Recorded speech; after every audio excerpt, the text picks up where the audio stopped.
Sebelum kami mulai acara rapat umum pemegang saham tahunan, selanjutnya akan disebut rapat, marilah kita berdoa sejenak menurut agama dan kepercayaan masing-masing, agar rapat ini dapat berjalan dengan lancar dan mendatangkan kebaikan bagi kita semua. Berdoa dimulai.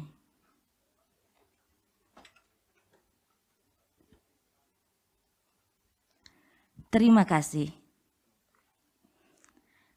Terlebih dahulu, izinkanlah kami untuk memperkenalkan para anggota Dewan Komisaris dan Direksi Perseroan dalam rapat ini.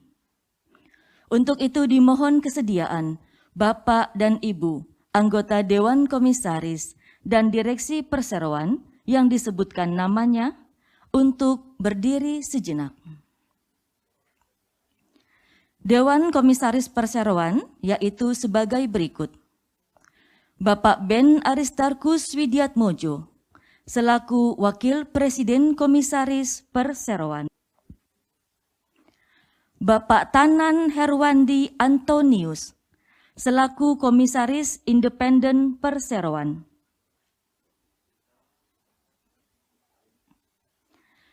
Sementara itu, Bapak Chandra Ciputra sebagai Presiden Komisaris Perseroan berhalangan hadir. Direksi Perseroan adalah sebagai berikut. Bapak Susanto Jaya, selaku Presiden Direktur Perseroan. Bapak Randi Kartadinata, selaku Direktur Perseroan. Bapak Agus Honggo Widodo, selaku Direktur Perseroan. Bapak Syafril Effendi, selaku Direktur Perseroan, hadir secara online. Di samping itu, perkenankanlah pula kami untuk memperkenalkan para profesional yang membantu terselenggaranya rapat ini, yaitu Kantor Notaris Kristina Dwi Utami, SH Mhum MKN, diwakili oleh Ibu Kristina Dwi Utami, SH Mhum MKN. Kantor Akuntan Publik Tanu Direja Wibisana Rintis dan Rekan, diwakili oleh Bapak Stephen Tanggara. Kantor Biro Administrasi Efek PT Datindo Entricom, diwakili oleh Bapak Soma Muhammad Nurhuda. Dalam kesempatan ini kami tidak membacakan kembali tata tertib rapat, mengingat tata tertib rapat tersebut sudah diberikan kepada Bapak dan Ibu sekalian pada saat memasuki ruangan rapat. Dipersilahkan kepada Bapak dan Ibu untuk membacanya. Selanjutnya kami persilahkan Bapak Ben Aristarkus Widiatmojo, selaku Wakil Presiden Komisaris Perseroan, sebagai pemimpin rapat yang ditunjuk oleh Dewan Komisaris untuk dapat membuka rapat pada hari ini. Terima kasih. Bapak dan Ibu, para pemegang saham dan kuasa para pemegang saham, anggota Dewan Komisaris, anggota direksi, serta para undangan yang kami hormati. Kami ucapkan selamat datang dan terima kasih kepada Bapak dan Ibu yang telah menyediakan waktu untuk datang memenuhi undangan kami guna menghadiri rapat perseroan yang diselenggarakan pada hari ini, hari Kamis, tanggal 2 Juni tahun 2022. Perlu kami sampaikan bahwa sesuai dengan ketentuan-ketentuan dalam anggaran dasar perseroan dan peraturan perundangan yang berlaku, termasuk peraturan di bidang pasar modal, untuk penyelenggaraan rapat ini, perseroan telah melakukan hal-hal sebagai berikut. A. Memberitahukan kepada Otoritas Jasa Keuangan, selanjutnya disebut OJK, mengenai rencana akan diselenggarakannya rapat umum pemegang saham tahunan perseroan melalui surat perseroan nomor 019-ME-Korpsek-Romawi 4-2022 tanggal 19 April 2022. B. Mengiklankan pengumuman rapat kepada para pemegang saham pada satu surat kabar harian berbahasa Indonesia, yaitu Harian Bisnis Indonesia. Demikian juga panggilan rapat telah diiklankan pada media yang sama untuk pengumuman dilakukan pada tanggal 26 April 2022, sedangkan untuk panggilan dilakukan pada 11 Mei 2022. C. Menyampaikan pengumuman dan panggilan rapat pada situs web KSEI, situs web PT Bursa Efek Indonesia, dan situs web Perseroan. Untuk rapat umum pemegang saham tahunan, berlaku ketentuan quorum yang sebagaimana diatur dalam pasal 23 ayat 1, poin A, Anggaran Dasar Perseroan, dan ketentuan pasal 86 ayat 1, Undang-Undang Nomor 40 Tahun 2007 tentang Perseroan Terbatas. Berdasarkan ketentuan-ketentuan tersebut, rapat ini adalah sah apabila dihadiri atau diwakili lebih dari setengah atau 1/2 bagian dari jumlah seluruh saham dengan hak suara yang sah yang telah dikeluarkan Perseroan. Selanjutnya perlu saya tanyakan kepada Ibu Notaris yang akan membuat berita acara untuk rapat ini mengenai berapa jumlah saham yang hadir dan atau diwakili dalam rapat ini, dan apakah jumlah saham yang hadir dan atau diwakili telah memenuhi quorum yang dipersyaratkan untuk menyelenggarakan dan membicarakan agenda dalam rapat ini. Terima kasih, Bapak Ketua Rapat yang saya hormati. Setelah memeriksa daftar pemegang saham Perseroan pertanggal 10 Mei 2022 yang disusun oleh Biro Administrasi Efek Perseroan yaitu PT Datindo Entricom dan daftar hadir para pemegang saham dan kuasanya, serta memeriksa keabsahan dari surat-surat kuasa yang diberikan, tercatat jumlah saham yang hadir dan atau diwakili dalam rapat ini berjumlah sebanyak 10.853.528.960 saham, yang merupakan 88,406% dari 12.286.884.585 saham, yang merupakan seluruh saham dengan hak suara yang sah yang telah dikeluarkan oleh Perseroan. Karenanya ketentuan quorum kehadiran sebagaimana diatur dalam pasal 23 ayat 1A Anggaran Dasar Perseroan dan ketentuan pasal 86 ayat 1 UPT telah dipenuhi, sehingga rapat ini dapat membicarakan dan mengambil keputusan yang sah atas agenda rapat ini. Demikian saya sampaikan. Terima kasih Bapak Ketua Rapat. Terima kasih Ibu Notaris. Karena semua persyaratan sehubungan dengan penyelenggaraan rapat ini, baik mengenai pengumuman, panggilan maupun quorum rapat telah dipenuhi sebagaimana mestinya, maka rapat umum pemegang saham tahunan Perseroan yang diselenggarakan pada hari ini, Kamis tanggal 2 Juni 2022, dinyatakan sah dan berhak untuk mengambil keputusan-keputusan yang sah dan mengikat. Selanjutnya dengan ini saya menyatakan bahwa rapat umum pemegang saham tahunan Perseroan ini dibuka pada pukul 10:10 waktu Indonesia Barat.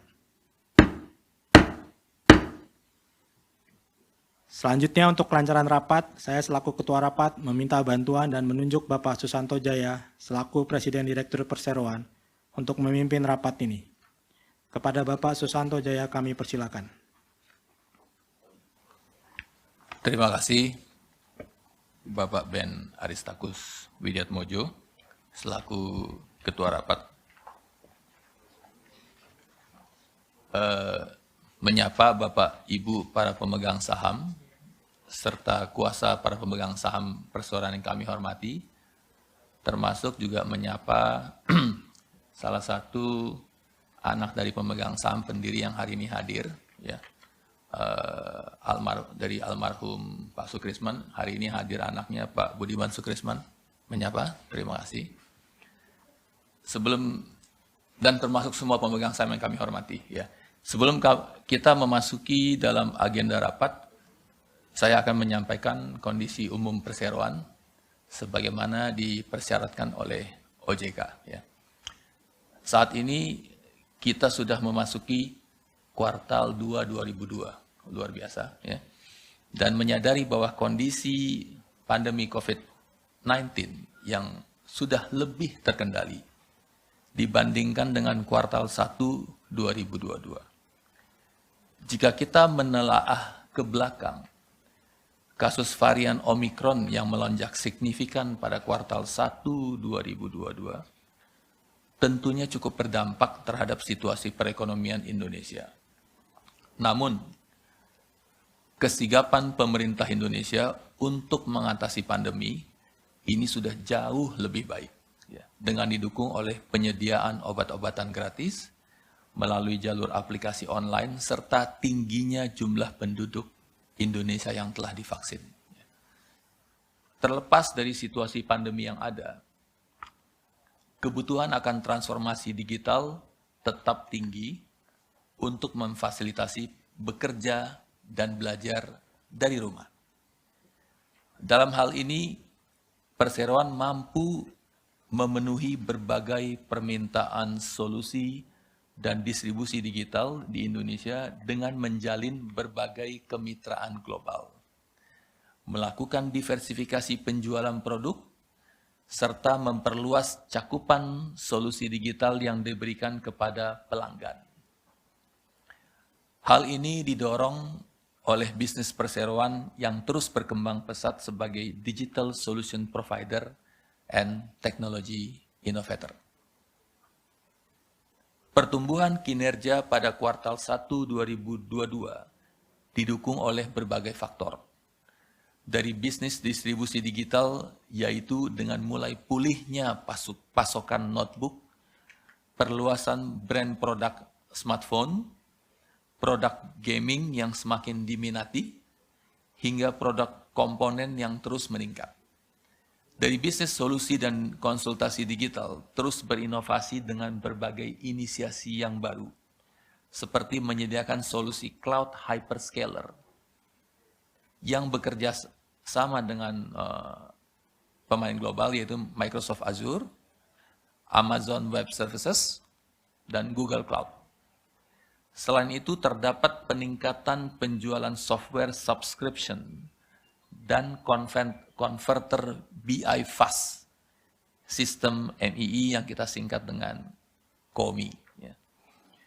Dengan dilandasi oleh kinerja tahun 2021 yang sangat baik, di mana perseroan berhasil membukukan pendapatan sebesar 18,5 triliun, meningkat 31,9%, dan laba bersih sebesar 508,9 miliar rupiah, meningkat 39,4%.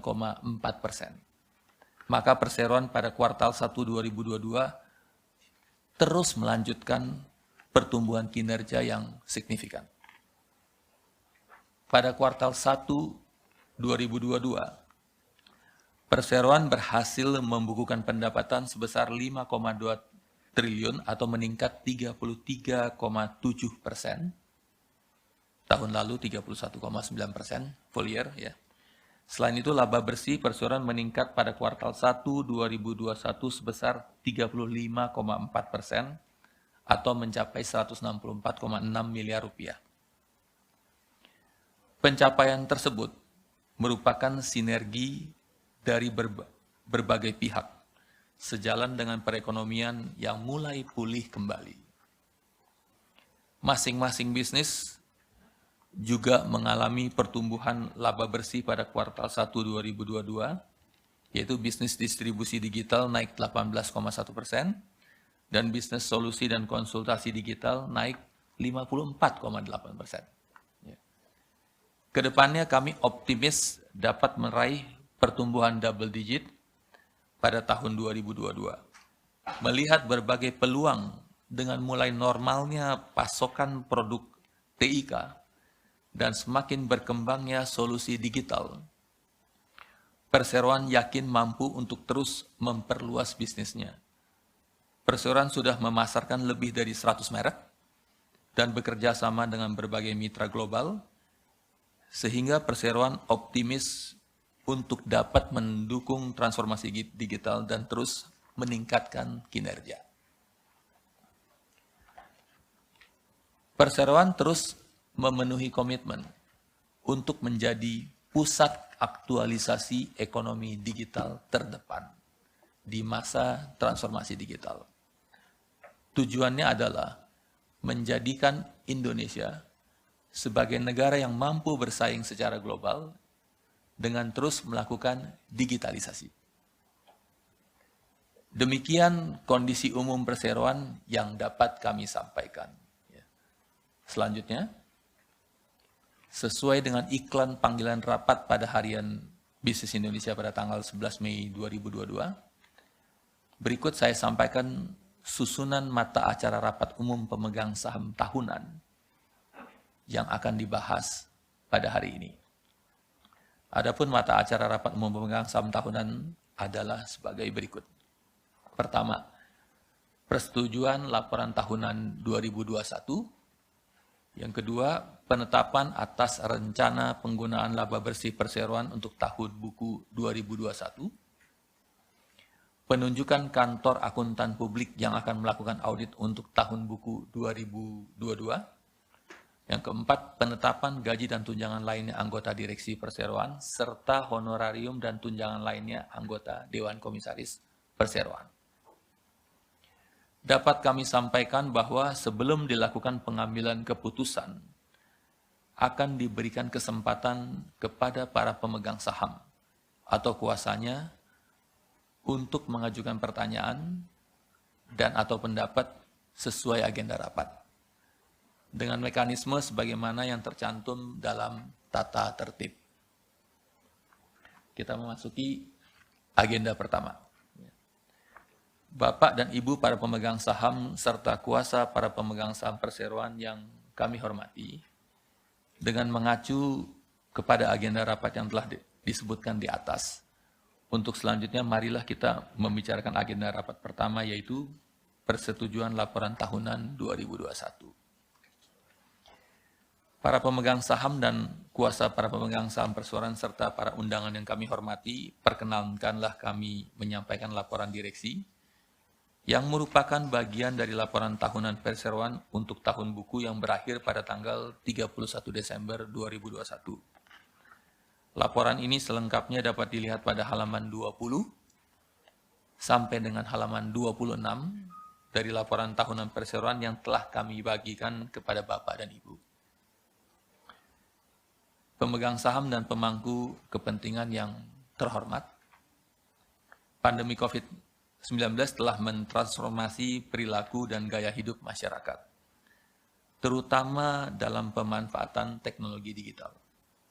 Meningkatnya kesadaran untuk menerapkan protokol kesehatan membuat semakin banyak orang menghindari kontak fisik dan memilih untuk bertransaksi digital untuk memenuhi berbagai kebutuhan mereka. Penyelenggaraan acara hybrid yang memadukan acara secara fisik dan virtual secara langsung sekaligus interaktif kini juga semakin marak. Lebih lanjut lagi, nilai ekonomi digital Indonesia yang diperkirakan mencapai 70 miliar dolar membuktikan bahwa ekonomi digital telah menjadi komponen penting yang menggerakkan roda perekonomian Indonesia. Perubahan gaya hidup masyarakat pada akhirnya berdampak luas pada strategi pelaku usaha dalam menawarkan produk dan layanannya. Selain dituntut untuk menyediakan layanan yang semakin inovatif dan efisien, digital presence pelaku usaha juga kini menjadi sesuatu yang sangat lazim, bahkan sebuah keniscayaan. Mulai dari akun sosial media, toko resmi di marketplace, chatbot, hingga platform aplikasi digital, kini juga digital touchpoint, telah menjadi pilihan utama kebanyakan pelanggan dalam interaksi mereka dengan pelaku usaha. Walaupun transformasi digital menjadi momentum emas yang membuka banyak kesempatan bagi perseroan, di sisi lain terdapat dampak yang tidak diharapkan dan menghadirkan kendala bagi kegiatan usaha perseroan. Meningkatnya kebutuhan produk TIK secara hampir bersamaan di seluruh dunia mengakibatkan kelangkaan pasokan barang karena produksi chip semiconductor yang terbatas. Ditambah lagi pemulihan ekonomi pada negara-negara maju mengakibatkan permintaan yang meroket, sehingga mengganggu rantai pasokan global. Akibatnya banyak produk TIK yang membutuhkan waktu lama dari produsen untuk sampai ke pelanggan.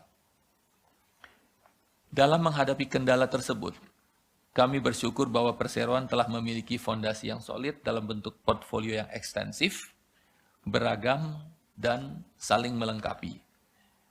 Rekam jejak yang prima, serta pengalaman selama puluhan tahun yang dimiliki oleh Perseroan, memungkinkan kami untuk menjalin hubungan yang baik dengan para prinsipal. Sehingga, di tengah-tengah krisis rantai pasokan sepanjang tahun 2021, kami tetap mampu mendapatkan pasokan barang meskipun dengan jadwal yang lebih sulit diprediksi. Hal ini juga tak terlepas dari upaya untuk menunjang proses transformasi digital di Indonesia, sehingga kami mengelola cakupan pasar produk TIK dan digital yang sangat luas di negeri ini. Dengan demikian, walaupun kami mendapatkan pasokan barang dari prinsipal yang berbeda-beda, dengan strategi diversifikasi portfolio yang diterapkan secara cermat dan disiplin, kami tetap mampu membukukan nilai penjualan yang sangat baik di tahun 2021. Tidak hanya dari sisi pasokan barang, Perseroan juga terus melakukan peningkatan pada sistem logistik dan pergudangan yang menjadi kunci bagi bisnis distribusi digital kami. Di tahun 2021, seluruh gudang yang dioperasikan oleh Perseroan telah menerapkan warehouse management system, sehingga pemrosesan barang dapat dilakukan dengan lebih efisien, serta transport management system untuk membantu para mitra dealer kami mendapatkan barang dengan lebih cepat dan memperkuat kinerja penjualan mereka. Konvergensi antara dunia fisik dan digital yang semakin dekat membuka cakrawala pandang baru bagi Perseroan untuk mengembangkan sebuah platform yang memadukan kedua dunia tersebut. Jadi pada tahun 2021, Perseroan meluncurkan inovasi terobosan dalam bentuk Expo Hall Virtual 360, ya, pertama dan terbesar di Indonesia yang kami beri nama Next World. Next World menyediakan solusi bagi pelaku usaha yang menjumpai keterbatasan dalam menyelenggarakan acara hybrid yang menarik dan memberikan pengalaman ekstra bagi pesertanya. Melalui platform Virtual 360 ini, pengunjung akan merasakan seolah-olah berada langsung di lokasi pameran, sehingga prinsipal dan penjual dapat berinteraksi dengan pengunjung secara lebih intensif. Selanjutnya di bulan November-Desember 2021, Perseroan menggelar event e-sports menggunakan platform Next World yang bertajuk Build Your Gaming Empire, yang merupakan bentuk dukungan Perseroan kepada industri e-sports dan ekonomi kreatif berbasis digital, agar ekosistem keduanya dapat tumbuh secara optimal. Transformasi digital di semua lini bisnis semakin membuktikan bahwa 8 pilar solusi metrodata yang telah digarap oleh Perseroan selama beberapa tahun terakhir merupakan solusi-solusi yang efektif untuk membuat aktivitas pelaku usaha tetap relevan di tengah gelombang digital. Berbagai kisah sukses yang telah dicatatkan bisnis solusi dan konsultasi digital Perseroan sepanjang tahun 2021 menunjukkan keunggulan 8 pilar solusi metrodata. Satu solusi yang patut disoroti karena pertumbuhannya yang signifikan pada tahun 2021 adalah cloud.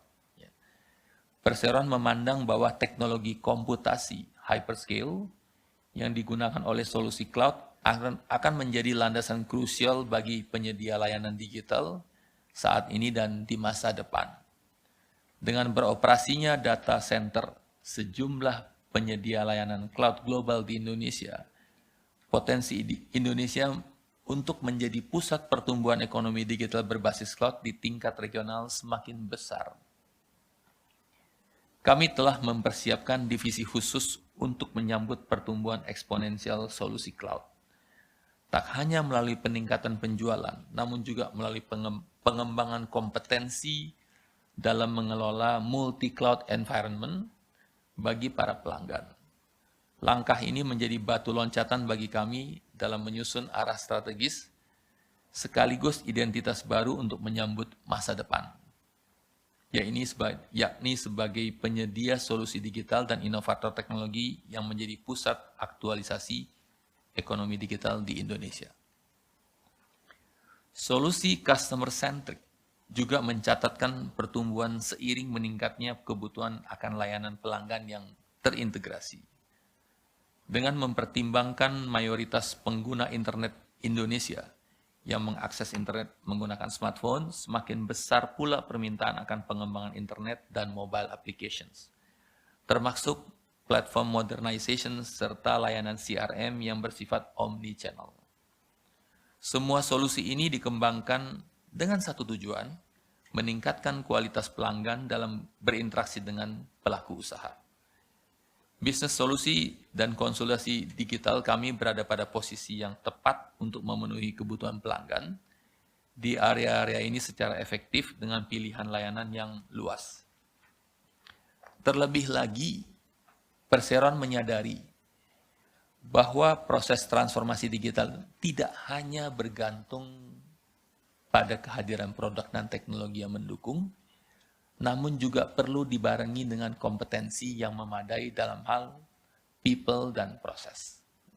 Oleh sebab itu, kami menawarkan solusi untuk menjamin keberlangsungan proses bisnis para pelanggan yang mempertimbangkan ketiga aspek tersebut, antara lain dalam bentuk layanan cyber security, serta managed services yang melibatkan pelatihan bagi para pelanggan.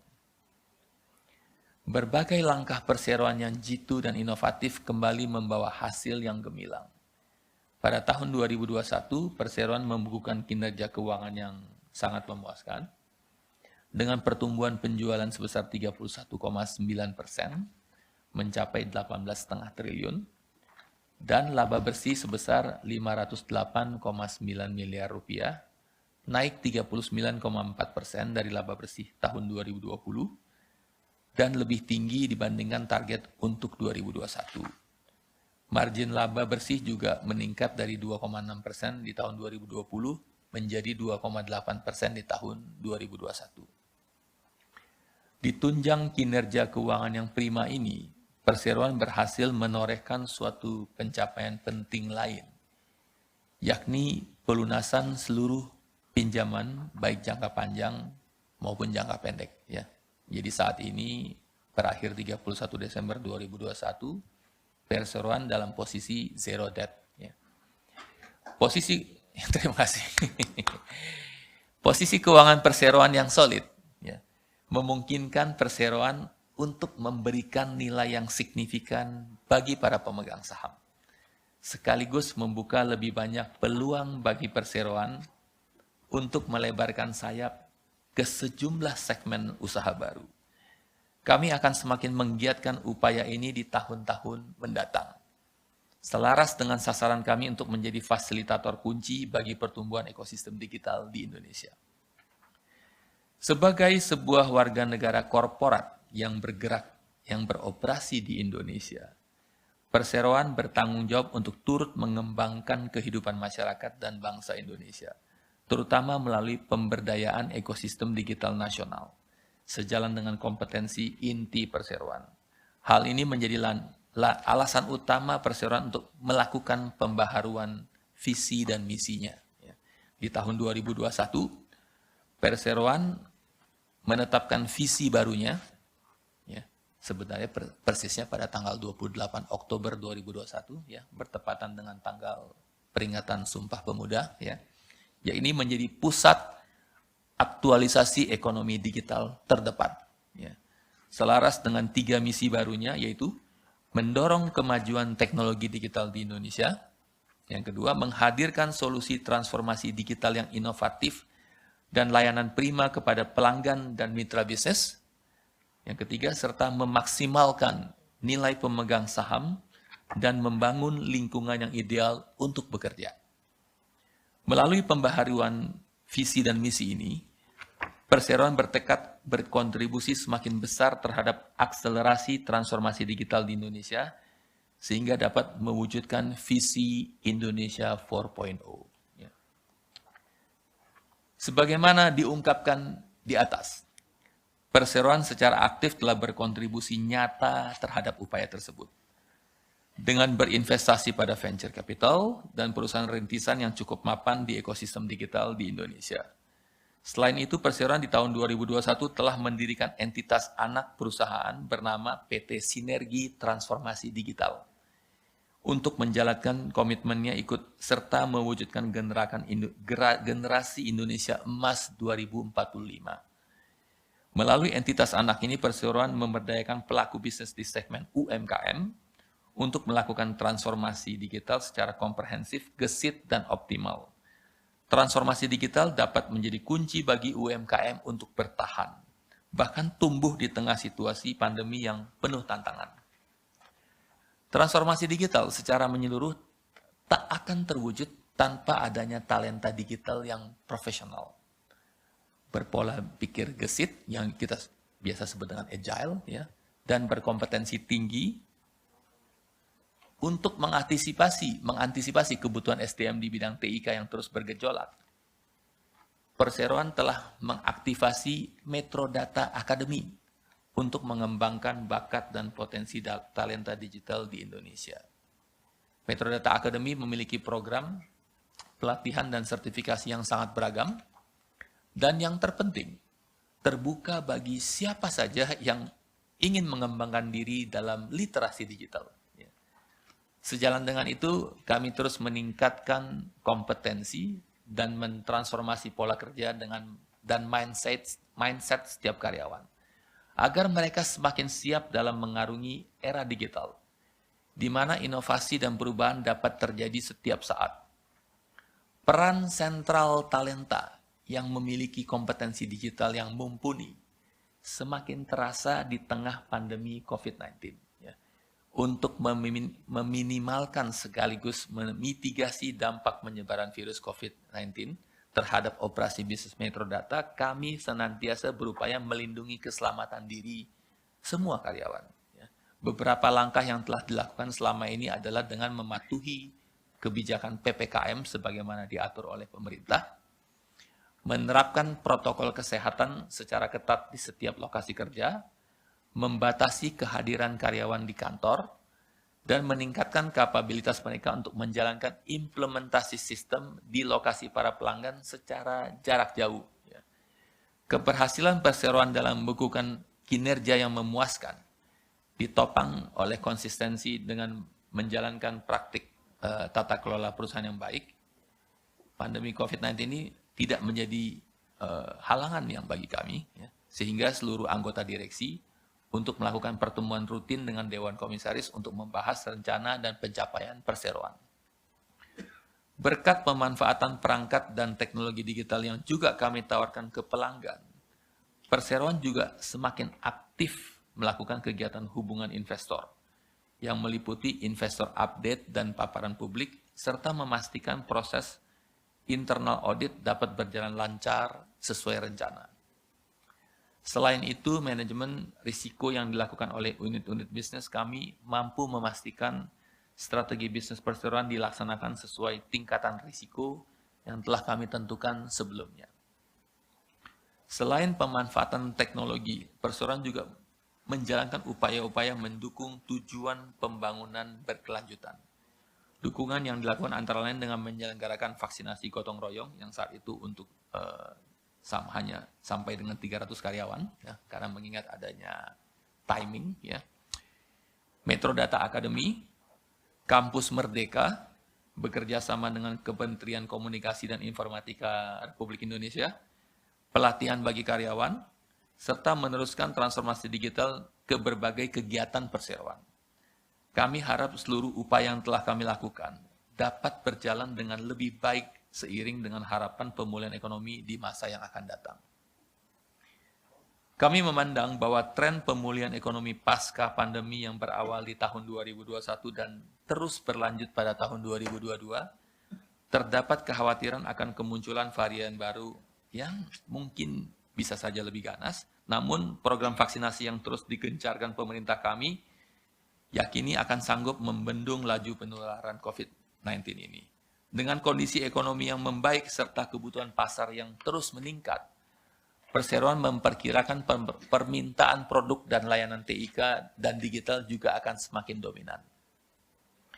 Agar dapat memanfaatkan peluang pertumbuhan di pasar secara optimal, bisnis distribusi digital perseroan akan menjalankan berbagai strategi untuk mengatasi kesenjangan antara tingginya permintaan dan terbatasnya kapasitas produksi, sehingga tercapai tingkat pasokan yang lebih stabil sepanjang tahun.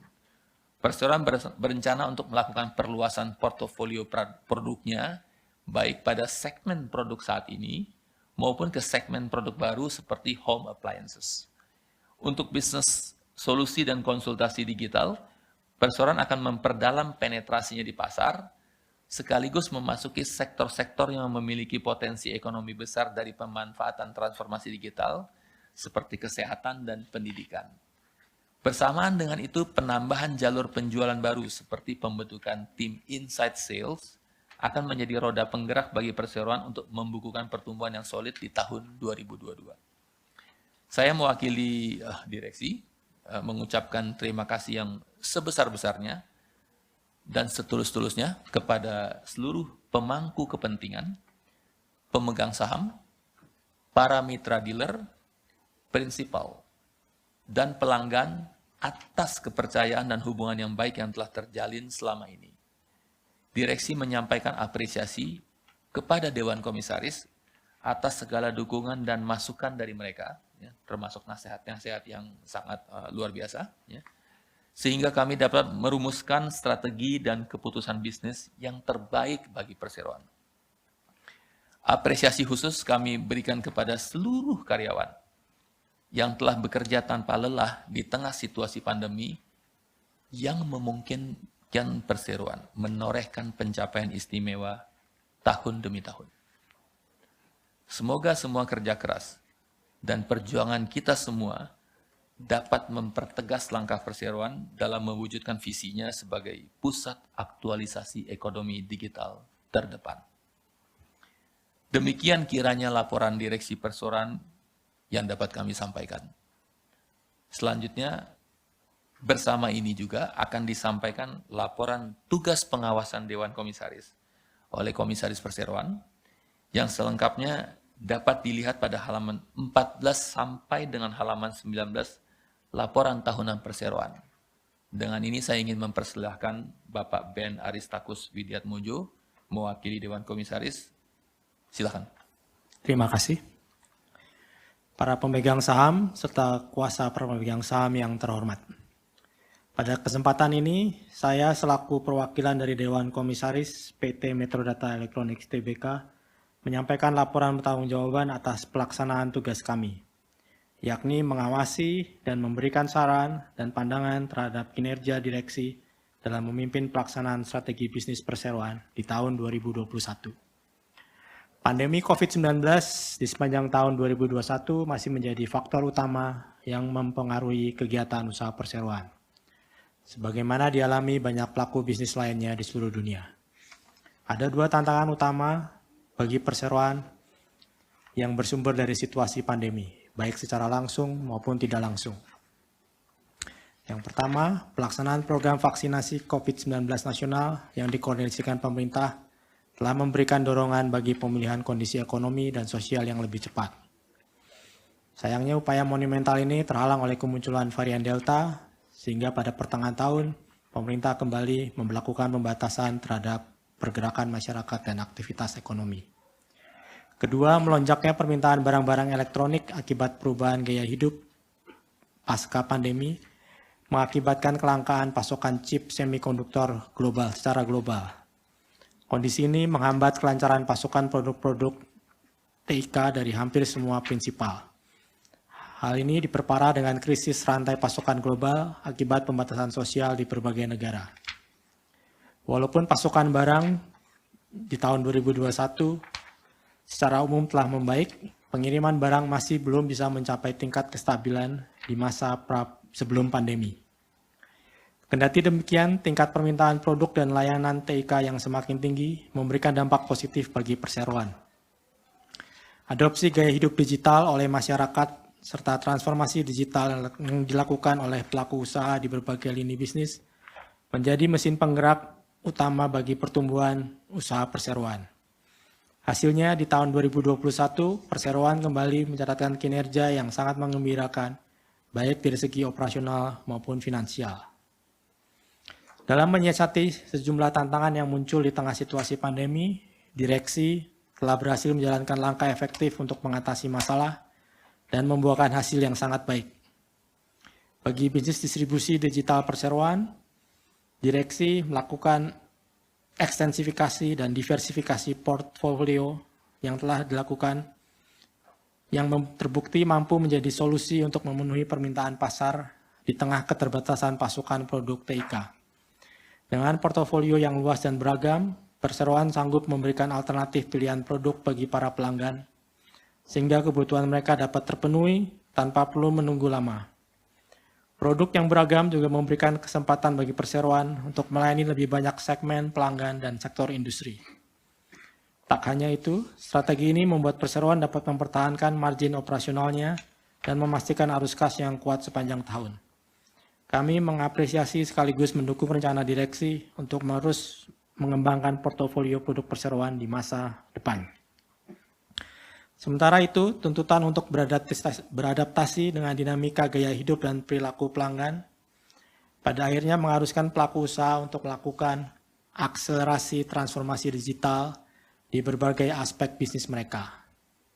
Metrodata dengan 8 pilar solusinya selama beberapa tahun terakhir telah dirumuskan dan dibangun sebagai landasan bagi bisnis solusi dan konsultasi digital perseroan. Terbukti dapat menghadirkan solusi TIK dan digital yang komprehensif untuk menjawab kebutuhan pelaku usaha dalam melakukan transformasi digital. Secara khusus, sejalan dengan kompetensi unggulannya, perseroan dapat terus melayani berbagai kebutuhan pada 5 sektor industri, yaitu industri jasa keuangan, telekomunikasi, ekstraktif atau mining, FMCG atau distribution consumer good, dan retail, sambil terus melebarkan sayapnya memasuki sektor-sektor lainnya. Hasil dari langkah-langkah direksi dalam menjalankan rencana bisnis secara efektif adalah pencapaian keuangan yang sangat baik pada penghujung tahun 2021. Pendapatan perseroan tumbuh sebesar 31,9%, membalikan penurunan menjadi tahun 2020. Perseroan berhasil membukukan laba bersih sebesar 508,9 miliar, naik 39,4% dari laba bersih tahun 2020. Dengan arus kas yang sehat, perseroan telah melunasi seluruh pinjaman kepada industri keuangan, sehingga pada akhir tahun 2021, perseroan tidak memiliki pinjaman sama sekali. Hal ini menyebabkan perseroan memiliki posisi kas yang sangat solid dan dapat memanfaatkan peluang untuk mengeksplorasi sejumlah bisnis model yang atraktif dan inovatif di masa mendatang. Dewan Komisaris mengapresiasi langkah-langkah yang telah diambil oleh direksi, sehingga perseroan berhasil membukukan peningkatan signifikan baik dalam aset maupun profitabilitas di tahun 2021. Direksi berhasil mengatasi berbagai kendala, memanfaatkan momentum dari meningkatnya kebutuhan produk dan layanan TIK di masyarakat dengan menyiasati keterbatasan pasokan barang di pasar, sehingga menegaskan posisi perseroan sebagai perusahaan penyedia produk dan layanan TIK dan digital yang terdepan di Indonesia. Sangat lambang menggirakan bagi kami untuk menyaksikan bagaimana pencapaian Metrodata di tahun 2021 mendapatkan sambutan baik oleh pasar dan komunitas investor. Hal ini tercermin dari valuasi saham Metrodata di Bursa Efek yang telah menunjukkan peningkatan lebih dari 100% sepanjang tahun 2021.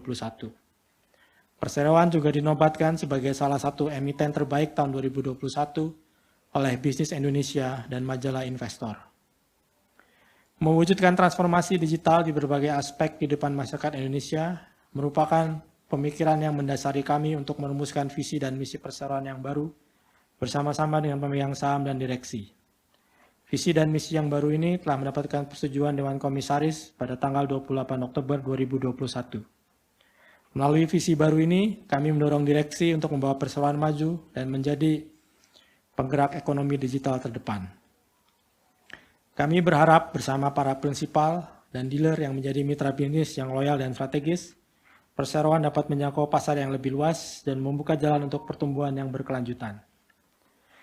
Keberadaan Metrodata Academy yang telah menjadi mitra resmi Kementerian Komunikasi dan Informatika akan menjadi semakin kontributif di masa depan dalam upaya besar Metrodata membangun kompetensi digital Angkatan Kerja Indonesia di masa mendatang.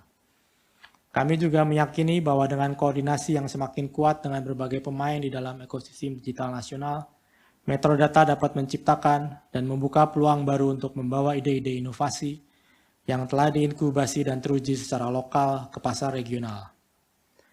Faktor penentu lain bagi pencapaian perseroan yang solid di tahun 2021 adalah kedisiplinan dan komitmen dalam penerapan prinsip-prinsip tata kelola perusahaan yang baik.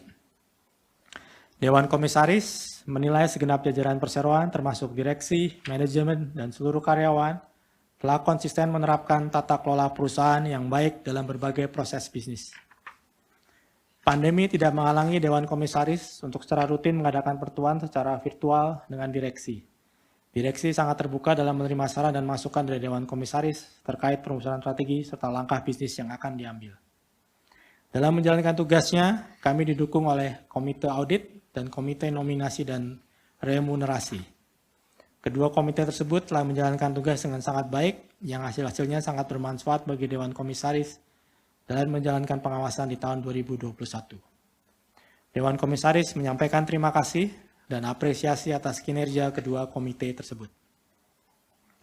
Dewan Komisaris juga ingin menyampaikan bahwa Komisaris Independen telah melaksanakan tugas dalam mewakili kepentingan minoritas sesuai ekspektasi dari OJK tanpa mengalami hambatan apapun dari pihak manapun.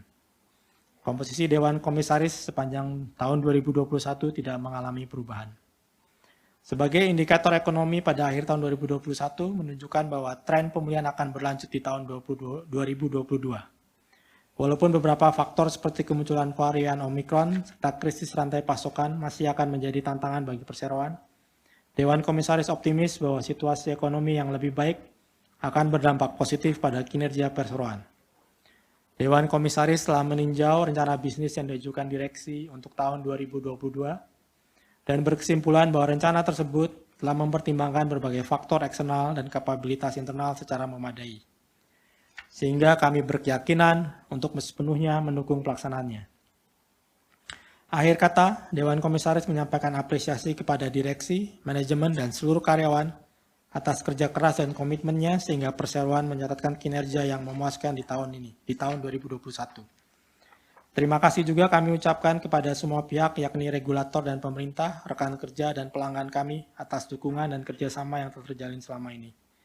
Kedepan langkah awalnya akan menegaskan kapabilitas Metrodata untuk mewujudkan visi barunya dalam membangun ekosistem digital nasional. Demikianlah kiranya laporan tugas pengawasan Dewan Komisaris ini kami sampaikan. Selanjutnya pembahasan agenda ini saya kembalikan ke Bapak Susanto Jaya. Kepada Bapak Susanto, saya persilakan. Terima kasih Pak Ben Aristarkus Widiatmojo atas laporan tugas pengawasan Dewan Komisaris sebagai bagian dari laporan tahunan untuk tahun buku yang berakhir pada tanggal 31 Desember 2021. Para pemegang saham dan kuasa para pemegang saham yang terhormat, demikianlah uraian kami mengenai laporan direksi dan laporan tugas pengawasan Dewan Komisaris. Sebagai tambahan, laporan keuangan perseroan untuk tahun buku 2021 telah diaudit oleh kantor akuntan publik Tanu Direja Wibisana Rintis dan Rekan, ya, yang tergabung dalam PwC, ya, dengan hasil laporan keuangan konsolidasian wajar dalam semua hal yang material dan telah sesuai dengan standar akuntansi keuangan Indonesia. Selanjutnya, sehubungan dengan hal-hal yang telah dijelaskan tersebut, diusulkan kepada rapat untuk memutuskan sebagai berikut. Pertama, menyetujui laporan tahunan 2021, termasuk di dalamnya laporan direksi, laporan pengawasan Dewan Komisaris, serta laporan keuangan yang telah diaudit untuk tahun buku 2021. dengan disetujuinya laporan tahunan 2021 memberikan pelunasan dan pembebasan tanggung jawab sepenuhnya equi at the charge kepada seluruh anggota direksi perseroan atas tindakan pengurusan yang telah mereka lakukan dan kepada seluruh anggota Dewan Komisaris Perseroan atas tindakan pengawasan yang telah mereka lakukan selama tahun buku 2021. Bapak dan Ibu para pemegang saham serta kuasa para pemegang saham perseroan yang kami hormati, kini tibalah saatnya kesempatan bagi para pemegang saham atau kuasanya untuk mengajukan pertanyaan sehubungan dengan penjelasan dan usulan keputusan dalam agenda pertama rapat ini, ya, kepada pemegang saham atau kuasa para pemegang saham yang hendak menyampaikan pertanyaan atau tanggapan. Dimohon untuk dapat mengangkat tangan agar petugas dapat memberikan formulir pertanyaan. Ya. Dari hadirin ada yang mengangkat tangan. Terima kasih Bapak Ketua Rapat.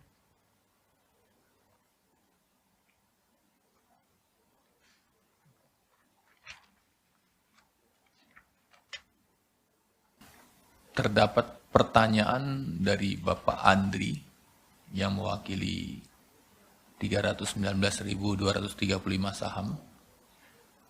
Mohon penjelasan dividen kas yang dibayarkan kepada kepentingan non-pengendali sebesar 175 miliar rupiah, sedangkan 40 miliar tahun 2020.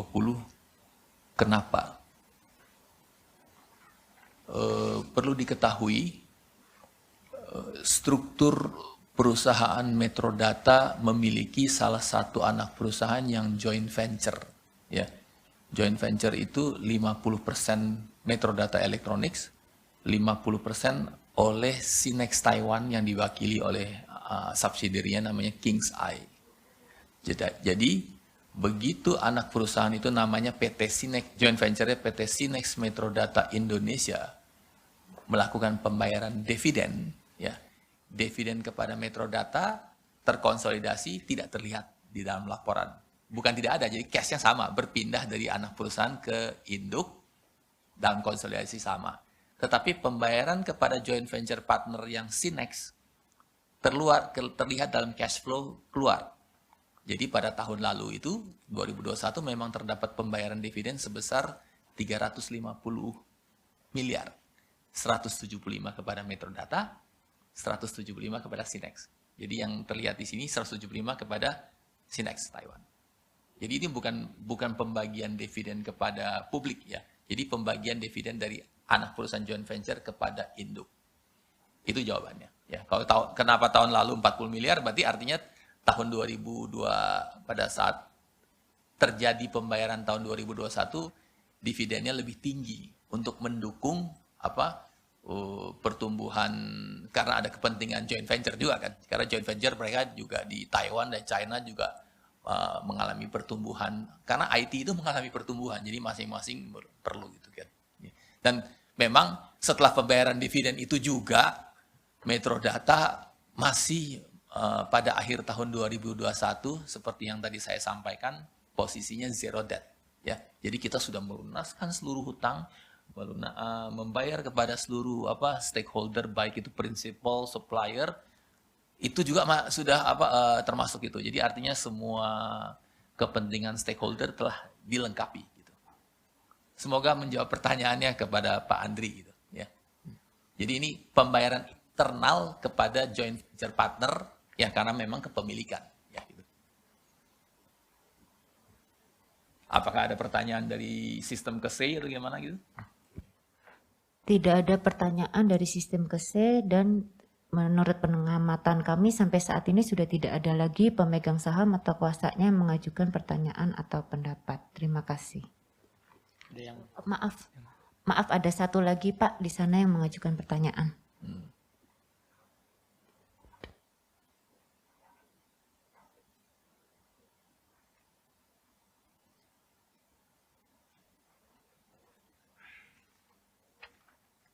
Oke, tunggu sebentar Bapak Ketua Rapat, kita lagi verifikasi sebentar. Iya, silakan.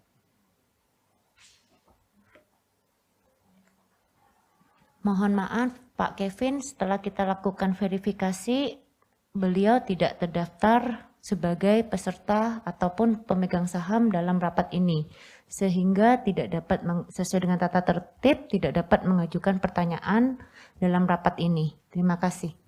Tapi Ibu Notaris, untuk menghormati semua undangan, saya mengambil keputusan untuk menjawab pertanyaannya supaya memuaskan semua pihak ya. Jadi pertanyaan yang diajukan oleh Pak Kevin Kurniawan, terima kasih ya. Bolehkah dapat dijabarkan siapa saja supplier bahan baku seperti kabel, mur, baut, ada tulisan saya kurang jelas, PCB, dan yang lain lebih dirincikan lebih lanjut. Terima kasih banyak. Itu pertanyaannya Pak Kevin ya. Jadi Metrodata bisnis utamanya ada dua, yaitu distribution digital, yang kedua adalah solution and consulting, digital solution and consulting. Ya. Dalam hal ini yang paling relevan adalah distributions. Nah, bisnis distribusi Metrodata mayoritas itu mewakili vendor-vendor internasional. Ya.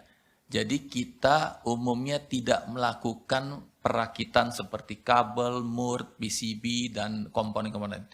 Metrodata memang juga menjual berbagai komponen kepada para dealer, seperti menjual komponen hard disk, komponen monitor. Saya tidak mau menyebutkan terlalu banyak merek gitu ya.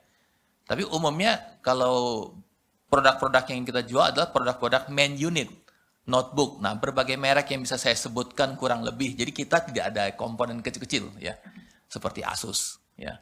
Saya mencoba untuk tidak, mungkin bisa terlupa, takutnya ada vendor yang komplain kan, tapi ada Asus, ada HP, ada Dell, ada Microsoft, ada Lenovo, ada IBM, dan berbagai. Jadi merek-mereknya itu. Jadi kita tidak men-sourcing komponen yang kabel dan lain-lain.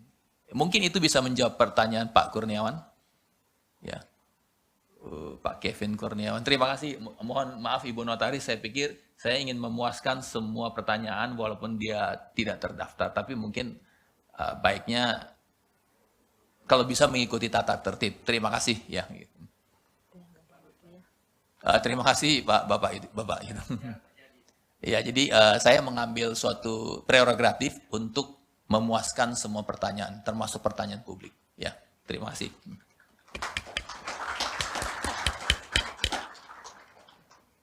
Sekiranya ada pertanyaan lagi?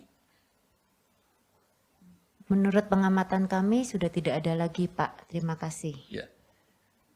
Karena tidak ada pertanyaan lagi, selanjutnya kita akan melakukan pengambilan keputusan atas agenda rapat yang telah dibicarakan tadi. Ya. Sesuai dengan ketentuan pasal 23 ayat 8 Anggaran Dasar Perseroan dan ketentuan pasal 87 Undang-Undang PT, setiap keputusan rapat diambil berdasarkan musyawarah untuk mufakat. Ya. Dalam hal keputusan berdasarkan musyawarah untuk mufakat tidak tercapai, maka keputusan diambil dengan pemungutan suara berdasarkan suara setuju terbanyak dari jumlah suara yang dikeluarkan secara sah dalam rapat. Dapat kami sampaikan bahwa kuasa pemegang saham yang telah memberikan suaranya melalui e-proxy tidak kami berikan lagi kartu suara, ya, sesuai sistemnya gitu. Mengingat pemberian suara telah dilakukan melalui sistem e-proxy. Ya. Selanjutnya kami mengusulkan kepada rapat untuk menyetujui dan menerima dengan baik usulan keputusan tersebut secara musyawarah untuk mufakat. Ya. Bagi yang tidak setuju boleh mengangkat tangan. Dari peserta rapat yang hadir, tidak ada yang tidak setuju, dan berdasarkan sistem isi kese, ada pemegang saham yang menyatakan tidak setuju. Bagi yang ingin memberikan suara abstain atau blanko, dapat mengangkat tangan. Ya.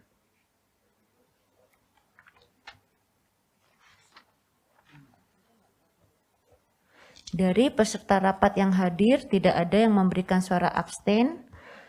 Berdasarkan sistem isi kese, ada pemegang saham yang menyatakan abstain atau blanko. Terima kasih. Kalau begitu, minta bantuan Ibu Notaris untuk menghitung suaranya. Terima kasih, Bapak dan Ibu para pemegang saham serta kuasa para pemegang saham. Setelah diadakan perhitungan dari jumlah seluruh suara yang dikeluarkan secara sah, hasil pemungutan suara untuk usulan tersebut di atas adalah sebagai berikut. Jumlah suara yang hadir sebanyak 10.853.528.960 suara. Terdapat suara tidak setuju sebanyak 12.687.400 suara. Terdapat suara abstain sebanyak 10.443.790 suara. Total suara setuju adalah 10.840.841.560 suara. Sesuai dengan ketentuan pasal 23 ayat 7 Anggaran Dasar Perseroan, suara abstain atau blanko dianggap mengeluarkan suara yang sama dengan suara mayoritas pemegang saham yang mengeluarkan suara. Sehingga jumlah suara yang setuju adalah 99,883% atau lebih dari 1/2 bagian dari jumlah seluruh suara yang dikeluarkan secara sah dalam rapat. Oleh karena itu, rapat dapat dilanjutkan untuk penetapan keputusan sesuai dengan agenda acara rapat. Terima kasih Bapak Susanto. Ya, terima kasih Ibu Notaris. Ya, sesuai dengan laporan Ibu Notaris, dengan ini dinyatakan bahwa rapat dengan suara terbanyak memutuskan untuk menyetujui usulan keputusan tersebut. Agenda kedua, Bapak dan Ibu, para pemegang saham serta kuasanya yang kami hormati. Ya. Sekarang kita akan memasuki pembahasan agenda kedua, yaitu agenda yang mungkin yang paling penting dalam RUPS ini, yaitu penetapan atas rencana penggunaan laba bersih perseroan untuk tahun buku 2021. Ya. Berkaitan dengan agenda kedua rapat ini diusulkan kepada rapat untuk memutuskan sebagai berikut. Pertama ya, A. Menyetujui dan mengesahkan laba bersih perseroan untuk tahun buku 2021 sebesar 588.822.529.302 rupiah. Ya. Menyetujui untuk mengesahkan penggunaan laba bersih perseroan tahun buku 2021 untuk digunakan sebagai berikut. Ya.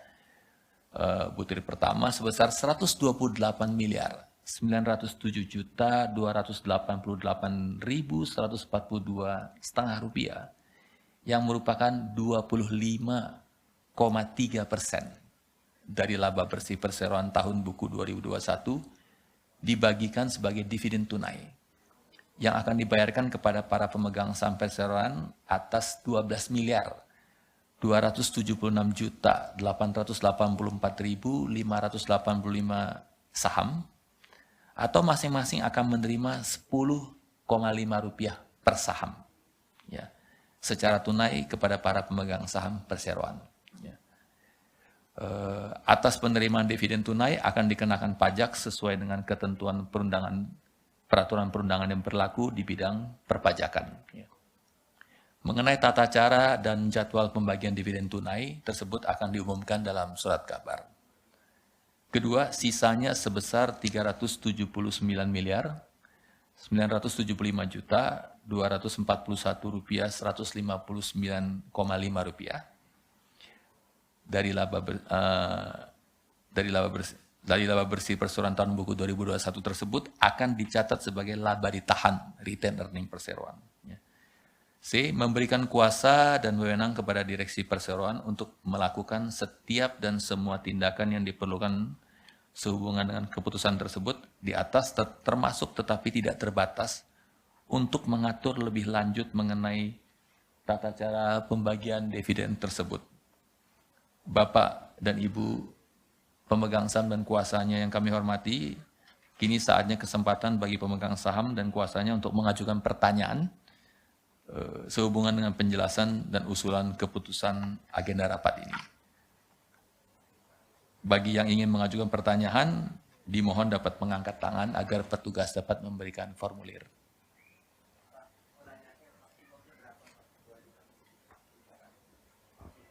Oke, mungkin biar dicatat sekalian ya Pak. Apakah ada yang lagi bisa Dari hadirin ada yang akan mengajukan pertanyaan, Pak. Terima kasih.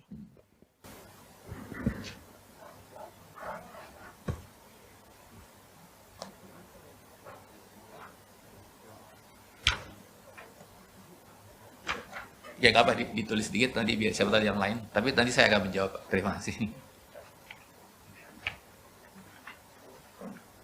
kita harus melaporkan ke bursa, Pak. Sebentar tulis. Terima kasih.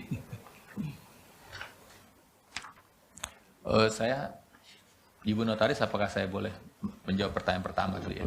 Iya, bisa Pak. Itu dari Bapak Sosugito. Kok kuasa dari Pak? Ya, dari Pak Soh Sugito Sulaiman. Terima kasih pertanyaannya, Pak. Pertanyaannya adalah berapa batas maksimum dividen dari perusahaan Metrodata sebagai policy dalam anggaran dasar, anggaran rumah tangga perusahaan. Ya. Kedua, kenapa kecil 2021 dividen rasio 25% saja dari profit? Terima kasih.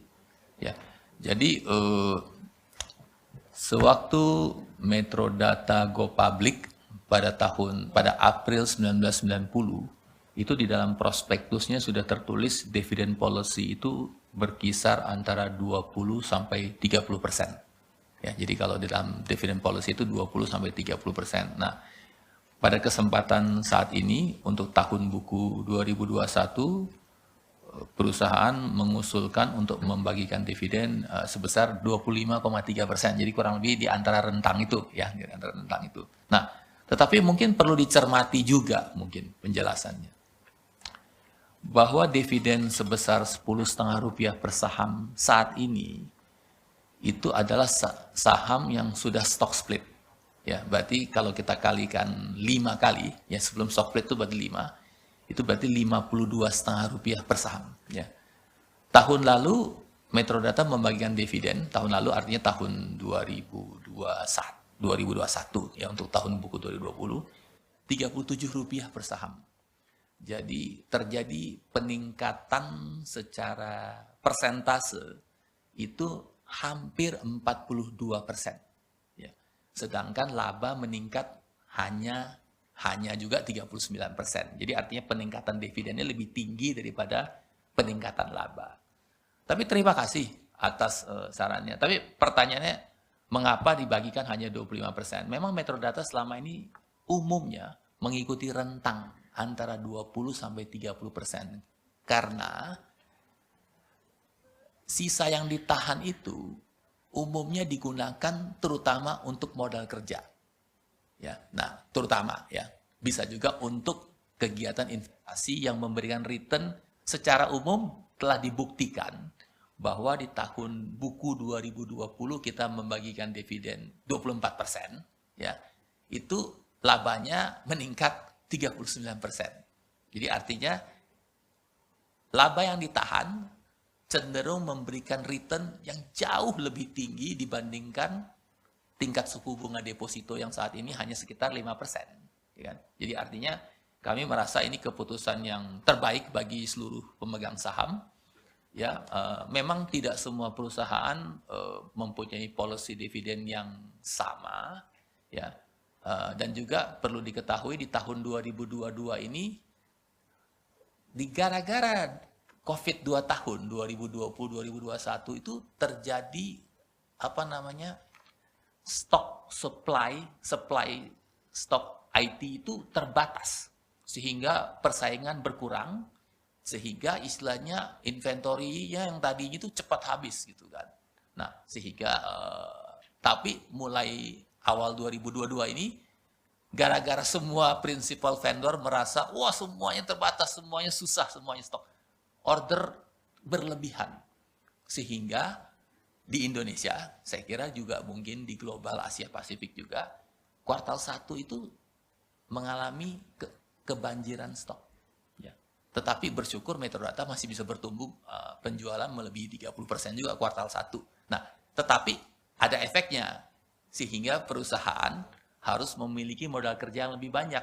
Terbukti dari akhir 2021 yang tadinya posisinya zero debt, yang tadi Bapak sudah kasih apresiasi, terima kasih. Hari ini saja kuartal 1 2021 kita sudah memiliki hutang bank sekitar di atas 300 miliar. Tapi tetap kita memutuskan untuk membagikan dividen sebesar tadi itu 25,3%. Jadi kalau ditanya rentangnya begitu, demikian Pak, semoga ini adalah rentang yang terbaik karena sebagian buat modal kerja untuk pertumbuhan masa mendatang, karena hari ini kebutuhan digital, kebutuhan IT itu kelihatannya kebutuhan yang menjadi primer bagi bangsa Indonesia. Kami memutuskan untuk untuk memberikan pertumbuhan yang terbaik buat bangsa Indonesia dan terbaik juga bagi pemegang saham. Ya, terima kasih. Silakan, Pak.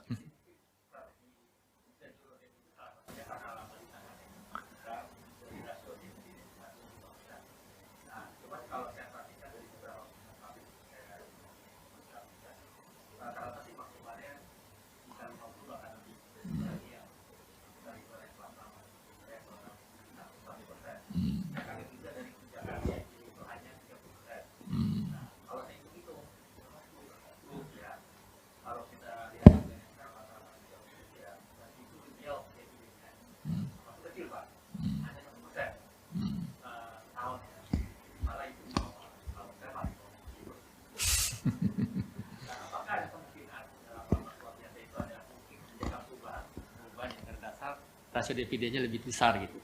Itu saja sih. Ya, ya.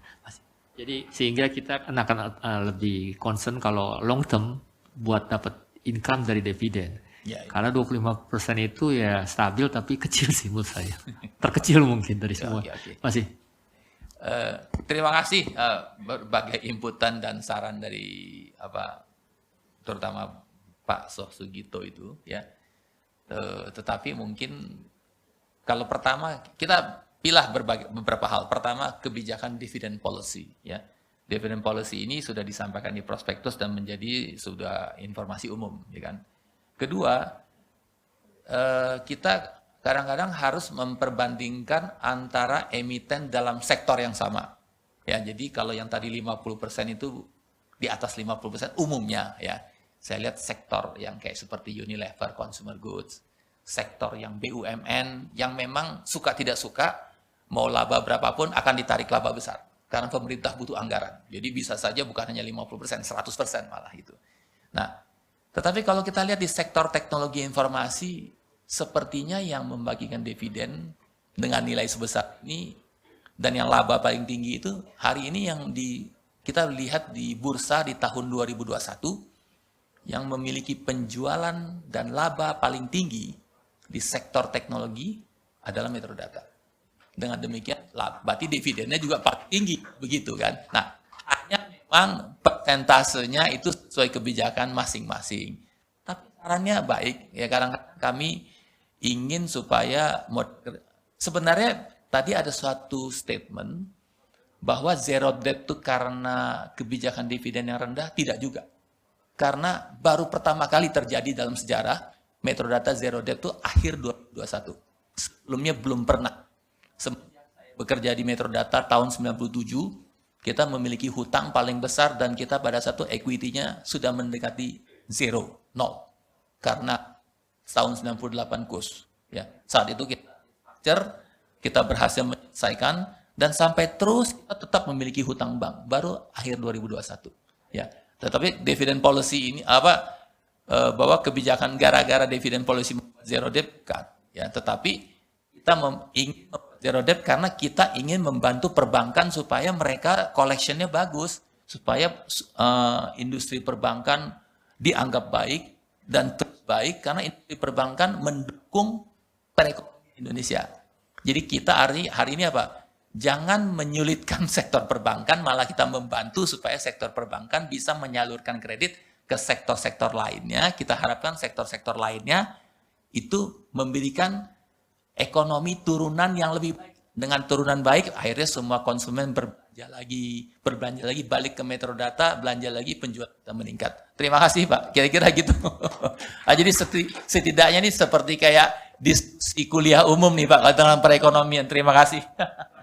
Silakan lagi. Oh ya, boleh juga, terima kasih.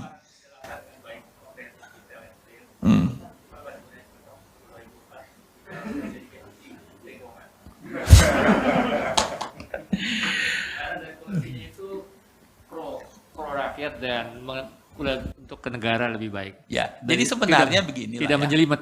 Terima kasih. Sebenarnya beberapa kebijakan yang telah dikeluarkan oleh berbagai pihak, ya saya nggak mau sebut, termasuk mungkin kebijakan dalam hal pemerintahan, itu sebagian besar baik. Mungkin kadang-kadang harus dijelaskan kenapa dan dampak whatnya, kenapa, dan latar belakangnya. Terima kasih, saya mungkin mendapatkan kesempatan mencoba untuk menjelaskan dengan supaya lebih baik. Terima kasih juga apresiasinya, tapi semua ini berkat daripada Tuhan Yang Maha Esa, ya, dan juga Metrodata senantiasa diberkati sehingga bisa mencatatkan prestasi yang lumayan gemilang buat untuk kita semuanya. Dan itu kita harapkan terus berlanjut. Terima kasih.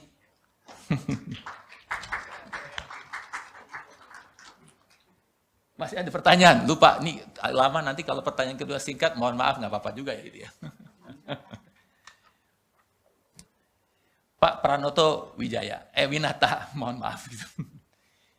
Bagaimana rencana laba ditahan? Apakah ada rencana investasi untuk unit usaha baru atau sejenisnya? Ya. Oke. Menyambung tadi penjelasan mungkin secara nggak langsung sudah sebagian tersirat ya, bahwa penggunaan laba ditahan di Metrodata terutama itu untuk membelanjai modal kerja. Ya, karena modal kerjanya ini hari ini contoh revenue bertumbuh 30%. Ya, jadi membutuhkan modal kerja lebih tinggi, apalagi supply semakin mudah sehingga kita inventory kembali ke posisi normal. Ya, dahulu kalau posisi normal Metrodata pasti memiliki hutang bank, sehingga tidak heran hari ini ada hutang bank. Jadi sebenarnya hutang bank itu normal-normal saja, ya kan, itu baik saja. Jadi laba ditahan pertama untuk modal kerja. Kedua, disiapkan juga untuk kebutuhan investasi dan standby untuk investasi. Nah, pertanyaannya apakah ada rencana investasi untuk unit usaha baru? Sekarang ini sedang dipersiapkan. Ya, sebenarnya sudah terjadi salah satu, yaitu kita pada saat tahun 2021 kita melahirkan satu anak usaha baru namanya Sinergi Informasi Digital, ya, Sinergi Digital. Itu diperuntukkan untuk UMKM dan juga untuk sektor-sektor tertentu, ya. Kenapa? Karena kalau kita hanya bertumpu kepada satu perusahaan, kita mungkin perlu beberapa kayak seperti branding, ya. Seperti kayak sabun tuh ada sabun merek A, ada sabun merek B. Pabriknya sama. Kalau sabun merek A diturun harganya, terpaksa ada merek B yang mungkin ya seperti kayak maaf aja lah, ada kalau kita perumpamaan ada Pertamax, ada Premium, ada Pertalite kayak gitu. Kadang-kadang itu kita harus bagi dalam beberapa perusahaan. Sudah. Nah, hari ini juga memang sedang direncanakan. Belum dapat diumumkan. Kita mungkin akan joint venture dengan pihak asing. Ya, karena kita melihat beberapa kadang-kadang joint venture dengan pihak asing itu menguntungkan dalam sektor digital juga. Semoga nanti kalau semoga dengan doa Bapak Ibu kita akan umumkan dalam waktu tidak terlalu lama lagi. Jadi itu termasuk ada investasi lagi. Jadi itu. Nah, ada lagi peluang-peluang yang sedang dijajaki, sedang dipelajari. Namun sebagai perusahaan publik selalu kita senantiasa hanya bisa menginformasikan kalau sudah ada binding agreement gitu kan. Karena itu kita tidak boleh menyesatkan informasi. Jadi ada doa semoga itu terus senantiasa baik, tapi yang namanya investasi tentu hasilnya tidak langsung, ya. Tentu memerlukan waktu, return on investment waktu. Dan karena apa? Karena bagaimanapun suatu bisnis baru perlu sumber daya manusia, perlu keahlian, perlu marketing, perlu bagaimana menjangkau pasar dan meyakinkan bahwa layanan kualitas yang kita sampaikan kepada pelanggan itu punya added value yang lebih baik dari pesaing. Ya, kira-kira itu semoga kita minta dukungan dari pemegang saham, semoga berhasil. Kira-kira demikian menjawab pertanyaan Bapak Pranoto Winata. Ya, terima kasih. Terdapat satu pertanyaan dari sistem aplikasi isi keseh, Pak Susanto. Terdapat pertanyaan dari Bapak Alexander Bobby. Dengan laba ditahan yang cukup besar, apakah akan dilakukan ekspansi bisnis atau melakukan efisiensi kembali pada sektor logistik? Terima kasih, pertanyaannya sudah dibacakan oleh Ibu Notaris, ya. Jadi tadi seperti diungkapkan bahwa kita mengutamakan di investasi modal kerja, karena bisnis distribusi itu memerlukan modal kerja yang besar, ya, karena kita menambah produk. Dahulu Metrodata sewaktu saya baru bergabung itu tidak lebih dari 5 produk tahun 1997. Sekarang sudah lebih dari 100 merek. Nah, untuk 100 merek, terima kasih atas saya hari ini kita semua direksi dan komisaris bersenang hati mendapatkan apresiasi dari seluruh pemegang saham. Jadi kita investasi di modal kerja. Yang kedua, untuk efisiensi logistik betul bahwa sudah dari beberapa tahun yang lalu kita pertama melakukan logistik center di daerah Cibitung yang menjadi central warehouse. Sudah kita bangun, sudah kita operasikan dan sudah lebih efisien dibandingkan sebelumnya. Dan itu kapasitasnya belum sampai setengah. Kita masih ada setengah bidang yang sedang kita persiapkan untuk masa mendatang. Jadi artinya untuk kapasitas untuk mendukung itu baik. Nah, tetapi di Indonesia itu tidak sama seperti kayak negara, maaf aja, Australia, satu pulau besar. Negara China, satu daratan besar sekali. Sistem mereka darat itu lebih mudah dicapai dibandingkan di Indonesia banyak pulau, terus kemudian tentunya dengan berbagai hambatan dan tentunya dengan sistem transportasi kita yang mungkin kadang-kadang biayanya mungkin kadang-kadang kurang efisien, ya, kadang-kadang kurang efisien. Ada yang lebih efisien dan kurang efisien gitu, ya. Sehingga kita di setiap kota strategi utama Metrodata itu hadir punya city warehouse. Ya. Dahulu kita menyewa dari pihak ketiga. Ya. Sekarang ini kita terutama di kota-kota besar dan sebagian, pokoknya istilahnya sebagian sudah terjadi, ya, dan akan terus dikembangkan terus di setiap kota itu, ya, seperti kota Bandung, kota Jogja, kota Surabaya, kota Semarang, kota Medan, nanti kota Makassar gitu, ya. Itu ada city warehouse, ada city office, dan ada city, pokoknya istilahnya menjadi city warehouse dan offices yang memiliki sumber daya sales, administration, finance accounting, dan perdagangan logistik. Ya. Jadi itu memerlukan investasi juga, tetapi investasi itu nilainya tidaklah besar investasi modal kerja. Demikian kira-kira menjawab pertanyaan dari Pak Bobi dari sistem KSE. Jadi itu terus kita kembangkan karena logistik itu rupanya menjadi salah satu tulang punggung untuk pengembangan bisnis, karena bisnisnya Metrodata ada hardware kan, mesti diantarkan kan gitu kan. Gitu. Kalau yang bersifat software and services bersumber daya manusia itu juga perlu investasi juga gitu ya. Terima kasih. Ada lagi? Oh.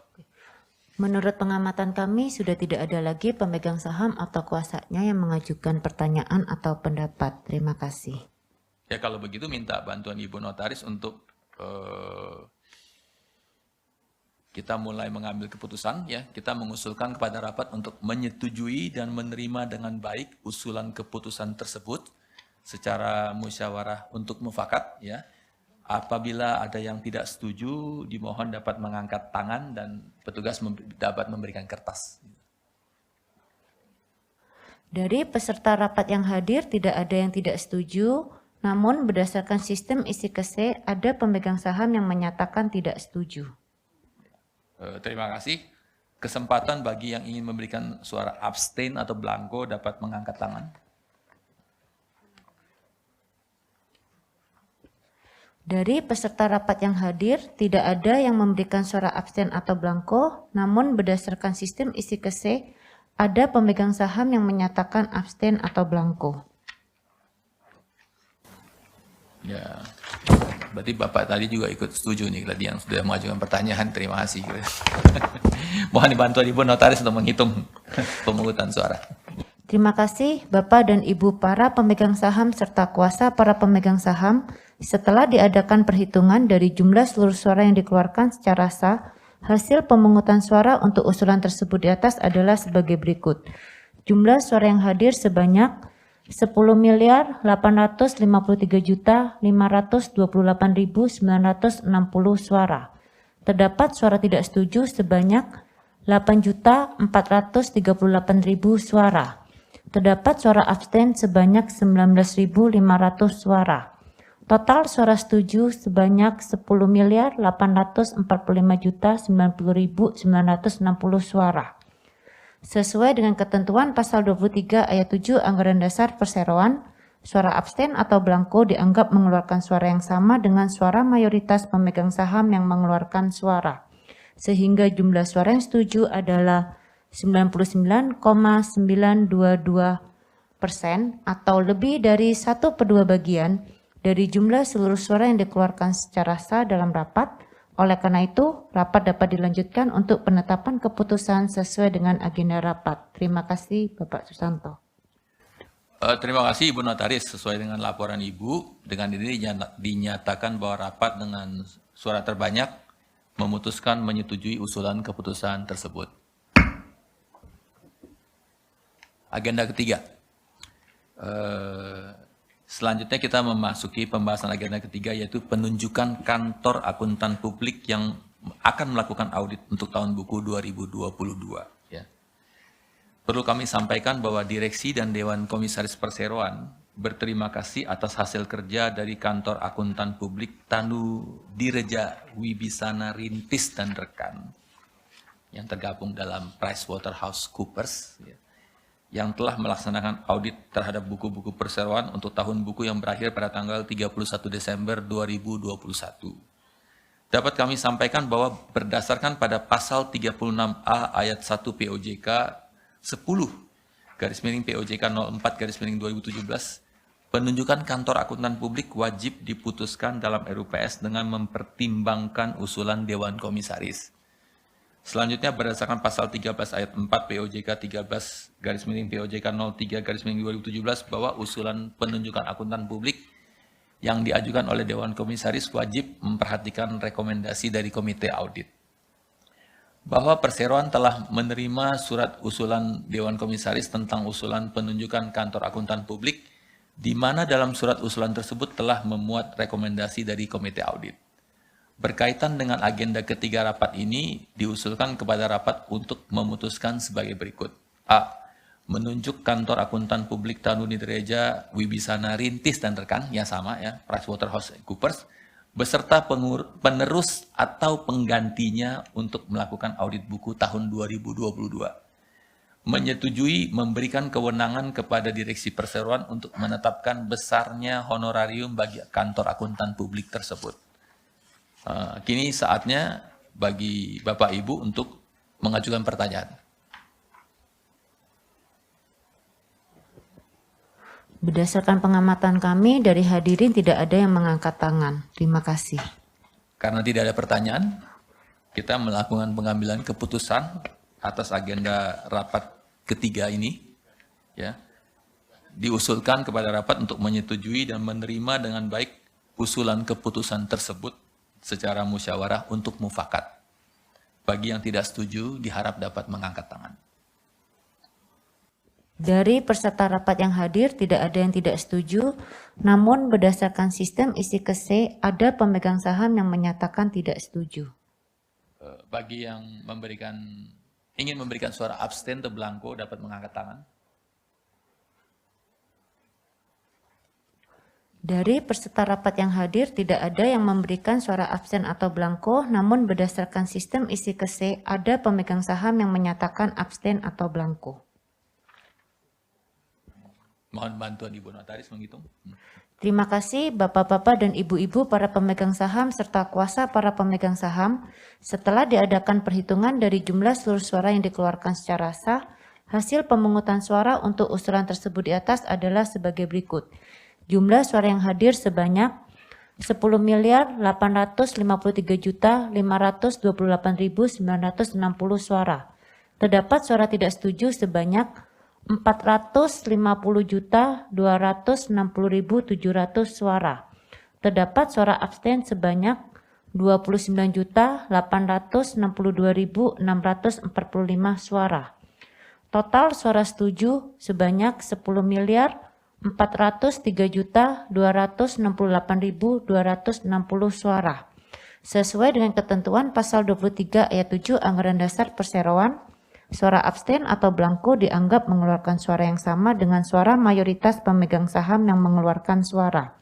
Sehingga jumlah suara yang setuju adalah 95,851% atau lebih dari 1/2 bagian dari jumlah seluruh suara yang dikeluarkan secara sah dalam rapat.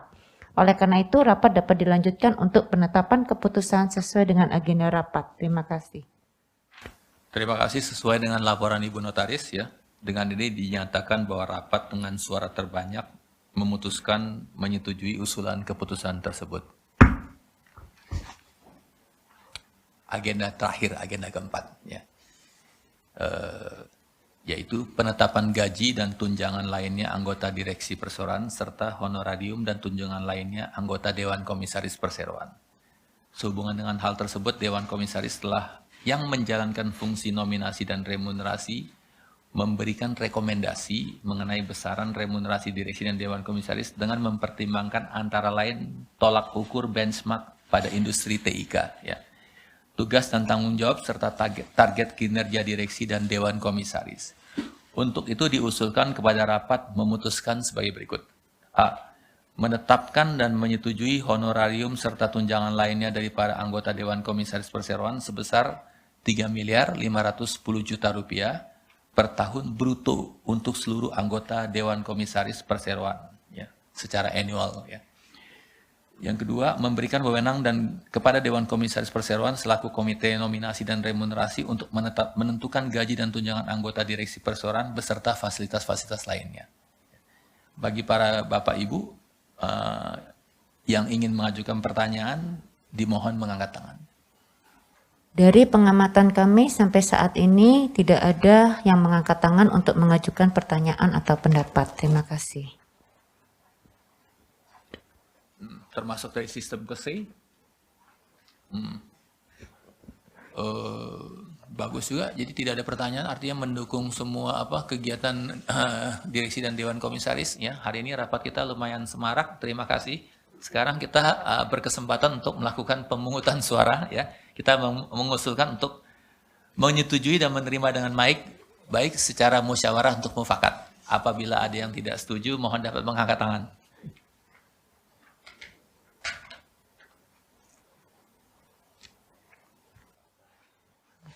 Dari peserta rapat yang hadir, tidak ada yang tidak setuju, namun berdasarkan sistem isi KSE, ada pemegang saham yang menyatakan tidak setuju. Bagi yang ingin memberikan suara abstain, silakan mengangkat tangan. Dari peserta rapat yang hadir, tidak ada yang memberikan suara abstain atau blanko, namun berdasarkan sistem isi KSE, ada pemegang saham yang menyatakan abstain atau blanko. Kalau begitu minta Ibu untuk melaporkan hasilnya. Terima kasih Bapak dan Ibu pemegang saham serta kuasa pemegang saham sekalian, setelah diadakan perhitungan dari jumlah seluruh suara yang dikeluarkan secara sah, hasil pemungutan suara untuk usulan tersebut di atas adalah sebagai berikut. Jumlah suara yang hadir sebanyak 10.853.528.960 suara.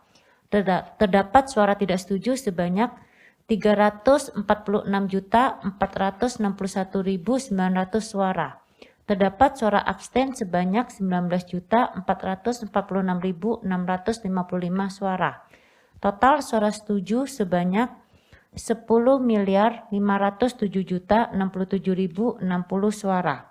Sesuai dengan ketentuan pasal 23 ayat 7 Anggaran Dasar Perseroan, suara abstain atau blanko dianggap mengeluarkan suara yang sama dengan suara mayoritas pemegang saham yang mengeluarkan suara. Sehingga jumlah suara yang setuju adalah 96,808% atau lebih dari 1/2 bagian dari jumlah seluruh suara yang dikeluarkan secara sah dalam rapat. Oleh karena itu, rapat dapat dilanjutkan untuk penetapan keputusan sesuai dengan agenda rapat. Terima kasih. Terima kasih, sesuai laporan dari Ibu Notaris ya. Dengan ini dinyatakan bahwa rapat dengan suara terbanyak memutuskan menyetujui keputusan tersebut. Dengan telah selesainya pembahasan ini dan pengambilan keputusan agenda acara yang terakhir ya, Oleh karena tidak ada hal-hal yang lain lagi yang akan dibicarakan dalam rapat ini, selanjutnya dengan segala hormat kami kembalikan rapat ini kepada Ketua Rapat, kepada Bapak Ben Aristakus Widiatmojo. Terima kasih. Terima kasih kepada Bapak Susanto Jaya. Bapak dan Ibu, para pemegang saham serta kuasa para pemegang saham yang kami hormati. Oleh karena tidak ada hal-hal lain yang akan dibicarakan dalam rapat umum pemegang saham tahunan perseroan ini, kami dengan segala hormat mengucapkan terima kasih atas kerjasama dan bantuan hadirin semua, sehingga memungkinkan rapat ini untuk mengambil keputusan-keputusan dengan lancar dan sukses. Akhirnya dengan ini menyatakan rapat umum pemegang saham tahunan PT Metro Data Electronics Tbk ditutup pada pukul 11:50 waktu Indonesia Barat. Terima kasih.